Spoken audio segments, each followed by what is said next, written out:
G'day everyone. Well folks, here we are again. It's like a well of excitement, isn't there? Welcome to Country is a gentle reminder to honour, protect and maintain Indigenous culture. I think ACT NOW too is a brilliant concept. It's about bringing communities together, you know, Aboriginal communities together to share conversation. I just wanted to try and improve relationships between the non-Govy sector and Aboriginal people. What happened at that event happened because people were listening to each other. They were sitting down to breakfast together. They were laughing together. They were crying together. I think that's why I have pushed so much to get ACT NOW 2 happening.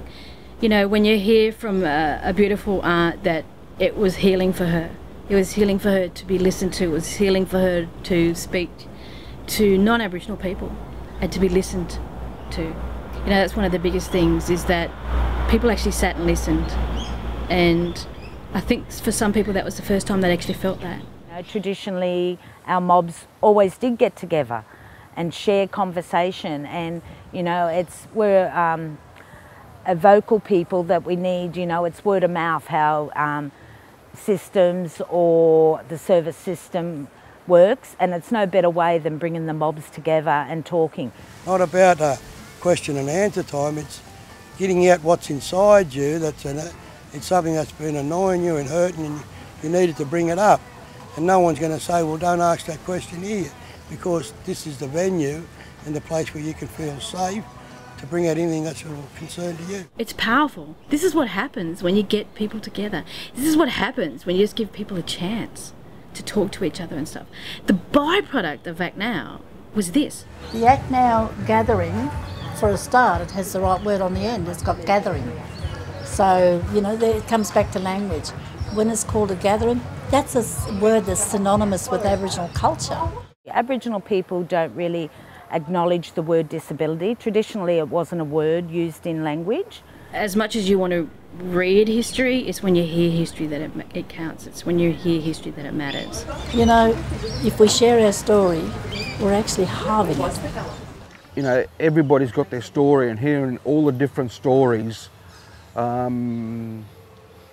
know, gives you different ideas about how to do things and what direction I want to go into to make sure my family's all right.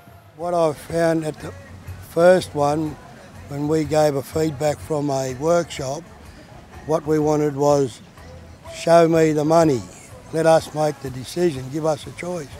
ACT NOW 2 is exactly what it's about. We got the money and it's our choice of what we want. It's so good. So with the new scheme about having individualised funding, we think it can be a good thing for Aboriginal people. But in saying that, you know, our communities still don't know about it.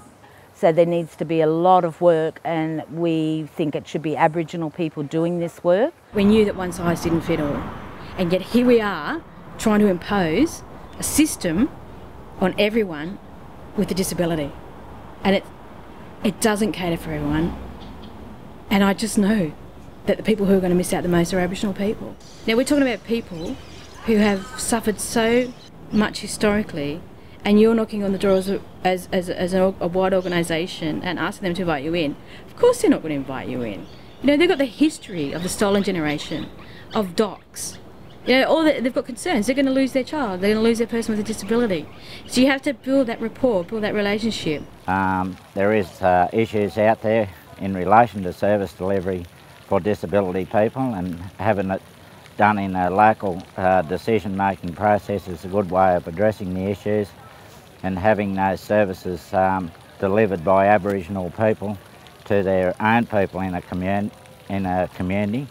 We acknowledge that at least 50% of the Aboriginal population have a disability and, are not getting any support, across the board with, whatever they need. There is a lot of work still to do with Aboriginal communities, that Aboriginal communities, in designing the NDIS for the full rollout across Australia, we do need to consider the Aboriginal community as almost a specific group, of course, within the wider range of people with a disability. So we need to look at how we can make services and supports appropriate for Aboriginal communities. We need to ensure that there's a level of flexibility to make sure that all of the different groups of people within the disability community can access the supports they need in a way that's culturally appropriate for them.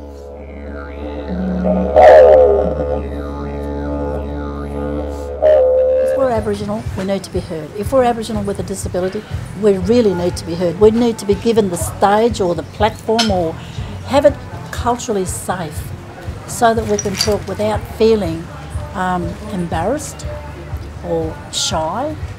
We need to feel encouraged to be able to talk, supported. We need to have mentors all around us so that we can actually say true to ourselves, I need this, I need to share my story of what it feels like to be an Aboriginal person with a disability. Mostly the challenges I face are people's perceptions and their instant ideas of what they think I'm capable of or actually not capable of. And I think it's important to talk about this stuff because it's good for us, I think, because we do get control of our own funding soon. So I think if we can still have the help around as well with all the services as in controlling our own money as well, I think it's going to be really good. We'll have more say in what we want to do.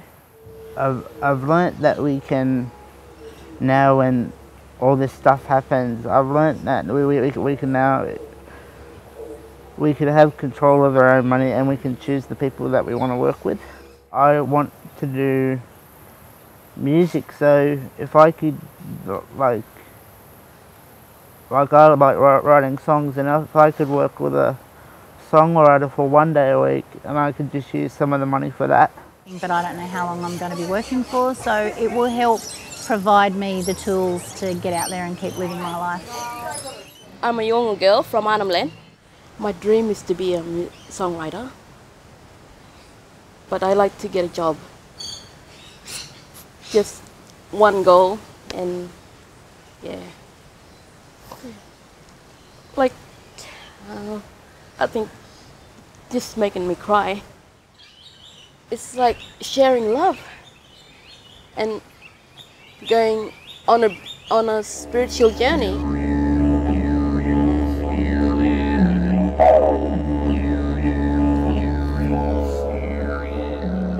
Until you actually have somebody close to you with a disability, you have no idea. It's like trying to explain red to somebody who's colourblind. Because normally it's not just the individual with the disability, it's family business, and that can mean aunties, uncles, other extended family, all included. And the Aboriginal people probably are the people that deal with families in a bigger scale than Europeans, in that sense, where we understand our own communities and know the people. And I think there's a very important message there for government in terms of service delivery and how that's delivered from the ground up type things. We put in that funding so then she can do things, to learn to do things on her own and do whatever she wants. There was so many papers to do, over 30 sheets, and I got to the stage, forget about it. I've got to have a rest from this. But we did it with Doreen from New Horizons, and we put it in, and we got word back in November that Joe got the funding. It's always been there that we look after our own, and it's not about money, it's about family and about helping others, a karma thing. Whatever you do, it'll all come back. You know, you pay something forward. NDIS for me is just, it's just money. Money's nothing. You know, you can make money anywhere, but it means it'll give my kids a better life. And it'll make sure they're looked after when I'm gone.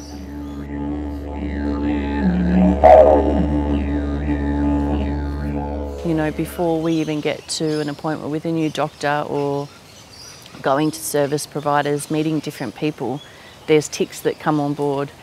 This is a single mother tick. This is a single mother of a male child who has severe behaviours, tick. This is an Indigenous single mother who came from domestic violence, tick. So before we even get there, there's a judgment on who I am and my capacity as a mother and a carer. I think we limit ourselves a lot, and you get, I know in my case, I get almost fearful to even dream anymore. It's like, well, it's impossible because, and a big part of that is there's not the funding. We don't have the money to do it. We don't have the resources to do it. It's not possible. So, and you stop having hope. So it's not being depressed, but your world closes in and you just put limits on yourself. But I've realised being here actually that I'm putting limits on my child as well. I'm the head of the family, so if I limit my dreams, I'm limiting his world as well. It's no good saying, well, the government didn't think about us. Well, as we know, government don't think about a lot of things. And if people start taking their own initiative, they've got the money, how are we best going to utilise it to ensure that our family member are going to get the services they require to live a quality of life?